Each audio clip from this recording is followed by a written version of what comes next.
Hello, hi guys, dear learners. तो मैं आपका Ram sir from RS biology, conceptual biology, जहाँ पर हम डिस्कस करते हैं अपने कॉन्सेप्ट को और क्लियर करते हैं अपने डाउट्स को। तो बेसिकली हमारा स्टार्ट हो चुका है जो सेशन है बॉटनी का, और इसमें हम स्टडी करने वाले हैं प्लांट मॉर्फोलॉजी को। तो प्लांट मॉर्फोलॉजी होती क्या है? प्लांट मॉर्फोलॉजी में एक्सटर्नल पार्ट ऑफ प्लांट को डिस्कस किया जाता है। प्लांट के जितने भी एक्सटर्नल पार्ट होते हैं, जैसे आप देख रहे हैं यहाँ पर रूट हो गया, ठीक है, प्लांट का एक एक्सटर्नल पार्ट है। इसके इंटरनल स्ट्रक्चर को अभी स्टडी नहीं करना, एक्सटर्नल पार्ट को तो मॉर्फोलॉजी में स्टडी करते हैं। सेकंड है आपका स्टेम हो गया, ठीक है, एक्सटर्नल पार्ट है। लीफ हो गया आपका एक्सटर्नल पार्ट है। फ्लावर हो गया प्लांट्स का एक्सटर्नल पार्ट है, एरियल और एक्सटर्नल पार्ट है। फ्रूट्स हो गया प्लांट का रिप्रोडक्टिव और एक्सटर्नल पार्ट है जो आपका सीड फॉर्मेशन करता है। तो ये सारी की सारी चीजें जिसमें हम प्लांट की एक्सटर्नल मॉर्फोलॉजी, प्लांट्स के जितने भी एक्सटर्नल पार्ट हैं उनको स्टडी करना आपका कहलाता है एक्सटर्नल मॉर्फोलॉजी। तो एक्सटर्नल मॉर्फोलॉजी में यही जो सारे पार्ट्स आपको सीन हो रहे हैं डिस्प्ले पर, fruit, stem, leaf, flower, fruits and their modification and function after utilisation, तो हम स्टडी करेंगे one by one in plant morphology में। तो स्टडी करते हैं सबसे पहले अपने टॉपिक को रूट से, ठीक है। तो यहां पर हम रूट्स को देखने जा रहे हैं। अगर रूट्स को हम देखें गाइस, तो ये क्या होता है, हमारा निगेटिवली फोटोट्रोपिक पार्ट है। तो निगेटिवली फोटोट्रोपिक का मीनिंग क्या हो गया कि ये फोटोट्रोपिक, जिधर सनलाइट आ रही होगी, जिधर लाइट वाला पोर्शन होगा, उधर से जस्ट अपोजिट मूव करेगा, तो उसी को हम कहेंगे निगेटिवली जियोट्रोपिक। एक और पॉइंट इसमें मेंशन किया है यहाँ पर, इसको भी देखना है। दूसरे पॉइंट में क्या है, पॉजिटिवली जियोट्रोपिक होगा एंड हाइड्रोट्रोपिक होगा। ये सॉइल की तरफ मूव करेगा और जब वाटर प्रेजेंट रहेगा वाटर की तरफ मूव करेगा। क्योंकि बेसिकली आपको पता है प्लांट्स का जितनी भी एक्टिविटी डिपेंड रहता है on the basis amount of water. तो वाटर जहां पर रहेगा, सॉइल जहां पर रहेगा, वहां पर ये अपने एक्टिविटी को रेगुलेट करेगा। जितनी भी इसकी फिजियोलॉजी रहती है वो सारी की सारी वाटर और सॉइल पर डिपेंडेंट रहेगी। तो वहां पर ये पॉजिटिवली जियोट्रोपिक मेथड शो करेगा ही करेगा, ठीक है। फंक्शन की बात की जाए तो फंक्शन बहुत ही इंपॉर्टेंट है यहाँ पर। तो बेसिकली आपने फंक्शन देख रखा है, जितने भी प्लांट्स हैं वो वाटर मिनरल कहां से ऑब्जॉर्व करते हैं, रूट वाले पार्ट से ऑब्जॉर्व करते हैं और प्लांट्स के लीफ वाले पार्ट तक आपको पहुंचा देते हैं, ठीक है।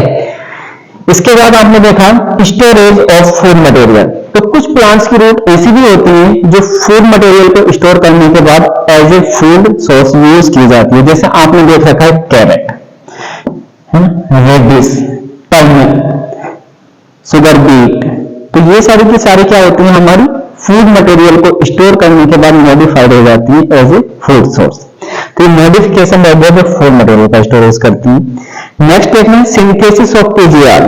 कुछ रूट्स ऐसी भी होती है जो क्या करती हैं, पीजीआर को यानी कि plant growth regulator, plant growth hormones को सिंथेसिस करती है और प्लांट की कंप्लीटली एक्टिविटी को रेगुलेट करने का वर्क करती है, ठीक है। लास्ट और इंपॉर्टेंट फंक्शन इसमें देखने जा रहे हैं, क्या है आपका, प्रोवाइड द मैकेनिकल सपोर्ट। और प्लांट्स को क्या करेंगे रूट्स, मैकेनिकल सपोर्ट प्रोवाइड करेंगे। आपने देखा कितने हाईएस्ट प्लांट होते हैं, कितने लोएस्ट प्लांट होते हैं, तो सबके सब एक जैसा वर्क नहीं कर सकते। जो हाईएस्ट प्लांट है तो उनको रोकने के लिए रूट लॉन्ग रहती है और इनर सरफेस तक जाती है, वो जितनी भी बाइंडिंग कर पाती है उससे प्लांट को मैकेनिकल सपोर्ट मिलता है। शॉर्ट प्लांट रहेंगे तो फाइबरस या एडवांटेजियस रूट्स रहेंगे, जिससे क्या है प्लांट्स को कम सपोर्ट की प्रोवाइड रहती है ना। तो अकॉर्डिंग टू प्लांट लेंथ और हाइट रूट्स क्या करती है, उसको मैकेनिकल सपोर्ट प्रोवाइड करती है, ठीक है गाइस।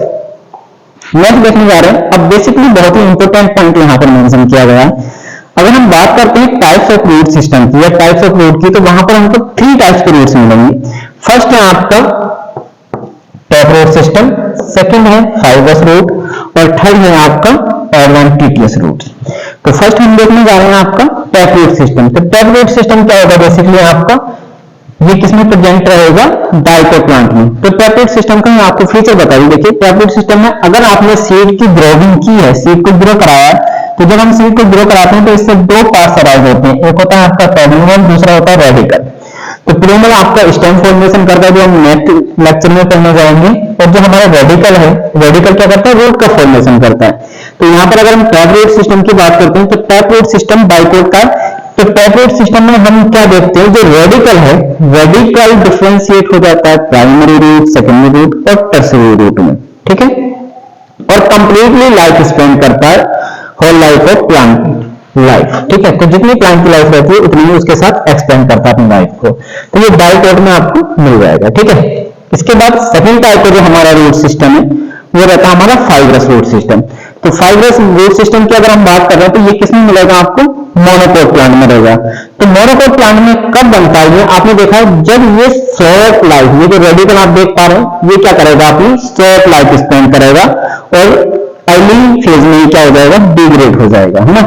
तो जब आपका रेडिकल ये डिग्रेड हो गया तो उसमें ये आपको बेसिक थिंग अराइज करना है, तो उसमें क्या हो सकता है, क्या रूट डेवलप हो पाएगा, प्राइमरी सेकेंडरी नहीं हो जाएगा ना। तो जितना भी रूट रहेगा वो डिफरेंशिएट हो जाता है एक नोट लाइक स्ट्रक्चर में, जिसको हम कहते हैं फाइब्रस रूट। जैसे आपने बेसिकली मोनोकोट में वीट प्लांट है ना, पेडी प्लांट है या फिर माइस प्लांट है, या जितनी भी बेसिकली आप सीरियल क्रॉस देखते हैं सभी में आपको क्या मिल जाएगा, फाइब्रस रूट मिल जाएगा। तो फाइब्रस रूट का अरेंजमेंट जो है बेसिकली वो क्या है आपका, short life spended of radicals. Clear हुआ गाइस, वेरी गुड। इसके बाद हम जो नेक्स्ट और लास्ट देखने जा रहे हैं एडवांटेजेस। तो बेसिकली आपके जो रूट्स का सिस्टम है वो रेडिकल से अराइज हो रहा है। और थर्ड लास्ट में हम देख रहे हैं कि कुछ रूट्स ऐसी भी हैं जो अदर देन रेडिकल अराइज होंगी।